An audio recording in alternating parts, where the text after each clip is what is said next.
तो ये वनग्राम बोदाल दलखा है, लांजी विधानसभा क्षेत्र के अंतर्गत आने वाला ये गांव है। इस गांव की कुल आबादी 151 है और इस गांव में आज हम एक कैंप के माध्यम से पहुंचे हैं, लेकिन उसके साथ यहाँ पर शासन प्रशासन की जो महत्वपूर्ण योजनाएं हैं उनका क्रियान्वयन कितना प्रभावी ढंग से हुआ है, इसकी भी हम तफ्तीश करेंगे, जानकारी लेंगे और समझेंगे इस गांव में कैसे आदिवासी परिवार जीवन व्यतीत कर रहे हैं इस समय। क्योंकि वनग्राम होने की वजह से इस गांव में अनेक प्रकार की समस्याएं तो है ही। एक तो यहाँ पहुँचने के लिए अभी तक जो है PMGSY वाला जो मार्ग है वो अभी तक बना नहीं है और मार्ग नहीं बनने से यहाँ के लोगों को आवाजाही करने में काफ़ी परेशानी होती है। उसके अलावा इस गांव में अभी तक नेटवर्क नहीं पहुंचा है। ये गांव नेटवर्क विहीन गांव है। टावर ज़रूर सामने में लगा हुआ दिखाई दे रहा है, लेकिन अभी नेटवर्क का जाल यहाँ पर बिछा नहीं है। लिहाजा लोग संचार क्रांति के इस युग में, इस दौर में भी यहाँ के लोग अभी भी मोबाइल या टेलीफोनिक बातचीत से, मोबाइल की बातचीत से दूरी बनाए हुए है। तो ये बेसिक समस्याएँ हैं यहाँ की। बड़ी समस्या ये है कि यहाँ तक पहुँचने के लिए अभी तक सरकार के द्वारा आज़ादी के इतने वर्षों बाद भी इस गांव में पहुंचने के लिए पक्की सड़क नहीं बनाई गई है। इस गांव की खासियत क्या है ये भी हम आपको समझाएंगे। अभी तक मुझे इस गांव में पहुंचने के बाद प्रधानमंत्री आवास योजना के मकान जो है नज़र नहीं आ रहे हैं। सामने में एक भैया नज़र आ रहे हैं, इनसे चर्चा कर लेते हैं और इनसे ही समझते हैं कि इस गाँव में प्रधानमंत्री आवास योजना के मकान क्यों नहीं बने हैं। मकान क्यों नहीं बने अभी तक गाँव में?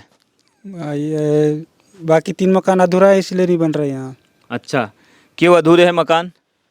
पैसा जमा नहीं हो रहा है, बाकी पैसे जमा हुए थे उसको खर्च कर डाले, इसलिए अधूरा चाहिए अभी। क्या नाम आपका? बैसाखू 15। तो बैसाखू 15 है। चलते चलते हम इस घर तक पहुँचे। आदिवासियों की ज़िंदगी कुछ इसी तरह से गुजरती है। इस समय अपने काम धंधों में तो है नहीं वो, क्योंकि खेती किसानी का काम अब हो चुका है, डबल फसल होती नहीं है। एक फसल में ही यहाँ के लोग संतुष्ट हो जाते हैं। धान की फसल कट चुकी है तो अब घर में ही लोग हैं, वनोपज के ऊपर आश्रित लोग हैं। तो बोदाल दलखा पहुँचने के लिए सबसे बड़ी अगर कोई समस्या है तो वो सड़क की है। सड़क नहीं होने की वजह से यहाँ के जो आदिवासी बच्चे हैं प्राथमिक शाला की पढ़ाई करने के बाद आगे की पढ़ाई करने के लिए दूसरे गाँव नहीं जा पाते हैं। और ये सौर ऊर्जा का क्या काम होता है यहाँ पर? ये सौर ऊर्जा का ये लगा हुआ है, इससे कुछ फ़ायदा मिलता है? कुछ फ़ायदा नहीं है सर इसमें, तो सर 15-20 दिन तक चला, उसके बाद में बंद हो गया है। अच्छा, ये इससे क्या क्या हो जाता था फिर यहाँ पर? कुछ नहीं हुआ था, मतलब पानी पहुँचा क्या नहीं यहाँ पर, ये बताइए मुझे। पानी मिल रहा है क्या नहीं? पानी पहुँचा था 15-20 दिन तक। अच्छा, तो अभी पानी कहाँ का पी रहे हैं? बस यही का पी रहे हैं अभी, हैंडपम्प। अच्छा, हैंडपम्प का पी रहे हैं। मोटर लगी है यहाँ पर? हाँ, यहाँ पे मोटर।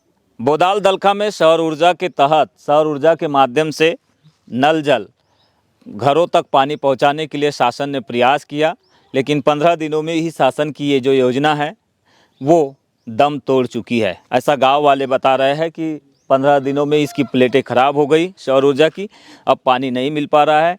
हैंडपम्प जो है सामने में दिखाई दे रहा है, यहीं पर मोटर लगी हुई थी, तो अब लोग फिर से हैंडपम्प के भरोसे ही यहाँ पर पानी का उपयोग कर रहे हैं। अभी तक यहाँ पर नल जल योजना जो है उसकी स्कीम के तहत में पानी टंकियाँ, तो कब से लगी है टंकियाँ पानी की यहाँ पर? लोकेश, ये पानी आता है इसमें टंकियों में? नहीं। कब से नहीं आ रहा है? 1 महीना हो गया। तो ये कब से बना है यहाँ पे, टंकियाँ कब से लगी है? बहुत दिन हो गया ये बना है। तो पानी का लाभ नहीं मिलता आप लोगों को? नहीं। तो अभी कहाँ का पानी पीते हैं? नल का पानी। हैंडपम्प का? हाँ। और ये जो पाइपलाइन लगी है ये कब लग गई थी यहाँ पर? ये इसी साल लगा है, 1 महीना पहले। अच्छा, ये नलों में पानी नहीं आता है जो घर में लगे? नहीं। अच्छा, तो कब से ये काम हुआ है, जब से कोई फ़ायदा ही नहीं मिला आप लोगों को? नहीं। बोदाल दलखा से ये तस्वीरें आप देख रहे हैं। इस समय हम यहाँ पर सरकार की जो जन कल्याणकारी योजनाएं हैं, जो आदिवासी हितैषी योजनाएं हैं, उन योजनाओं की ज़मीनी हकीकत जानने का प्रयास कर रहे हैं। फ़िलहाल तो हमें इस गांव में पहुंचने के बाद जो प्रधानमंत्री नरेंद्र मोदी की एक महत्वाकांक्षी योजना है जल जीवन मिशन योजना, इस योजना का हाल जानने का हमने प्रयास किया, तो यहाँ पर इस योजना का हाल हमें बेहाल मिला। और ऐसा ही कमोबेश बोदाल दलखा के आगे जो धीरी गांव है वहाँ पर भी इसी तरह का हाल देखने मिला था। तो यहाँ पर पाइप फिटिंग, नल फिटिंग का काम हो चुका है, पानी टंकियाँ लग चुकी है, वीना ट्रेडर्स है ठेके निर्माण एजेंसी, इन्होंने काम किया है।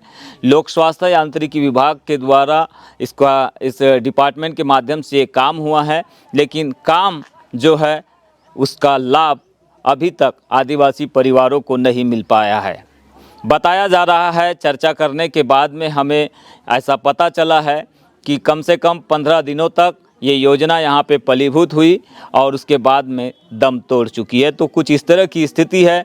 प्रधानमंत्री नरेंद्र मोदी की जो महत्वाकांक्षी योजनाएं हैं वो गाँवों तक तो पहुँच रही है, लेकिन उसका लाभ जो है एक्चुअल में परिवारों को नहीं मिल रहा है। आगे और भी हम लोगों से चर्चा करेंगे और समझेंगे उनसे कि यहाँ पर किस तरह का वो जीवन बिता रहे हैं, सरकारी योजनाओं का इस गांव में क्या हाल है।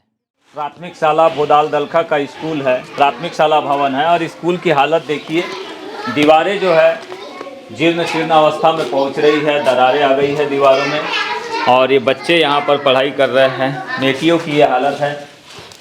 स्कूल में सीटेजिंग होती होगी बारिश के दिनों में, तो ये छतें इस तरह से है। तो स्कूलों के हालात भी उतने ठीक नहीं है। एकमात्र स्कूल है, लेकिन स्कूल में ठीक से व्यवस्था भी नहीं है।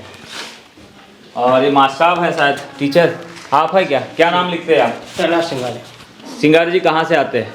जी लांजी से। लांजी से आते हैं। बच्चे पढ़ाई में कैसे है यहाँ के? ठीक है सर। एवरेज है? ठीक है। कैसे है? ठीक है सर। स्कूल की बिल्डिंग बहुत जीर्ण शीर्ण दिख रही है, कई जगह प्लास्टर झड़ रहा है। हाँ, कब से नहीं बना है भवन? भवन तो शायद काफ़ी सालों से नहीं बना है। कौन से साल में बना था ये तो मेरे को अभी यहाँ ट्रांसफ़र हुए मतलब 3-4 171 जनसंख्या बताई जा रही है। 151 171 के आसपास जनसंख्या है। और आपको थोड़ा सा मार्ग दिखा देते हैं। यहाँ पहुँचने के लिए मार्ग नहीं बना है अभी तक। ये सड़क है यहाँ की, इस तरह का यहाँ का सड़क मार्ग है। तो अभी तक प्रधानमंत्री ग्रामीण सड़क योजना जो है ऐसे आदिवासी गांवों तक नहीं पहुंच पाई है। गांव में हमने देखा कि नल जल योजना तो गांव तक पहुंची है, लेकिन उसका काम पूरा होने के बाद अभी तक जो है लोगों को उसका लाभ नहीं मिल पा रहा है। तो काफ़ी कठिन परिस्थितियों में यहाँ के आदिवासी जीवन गुजार रहे हैं।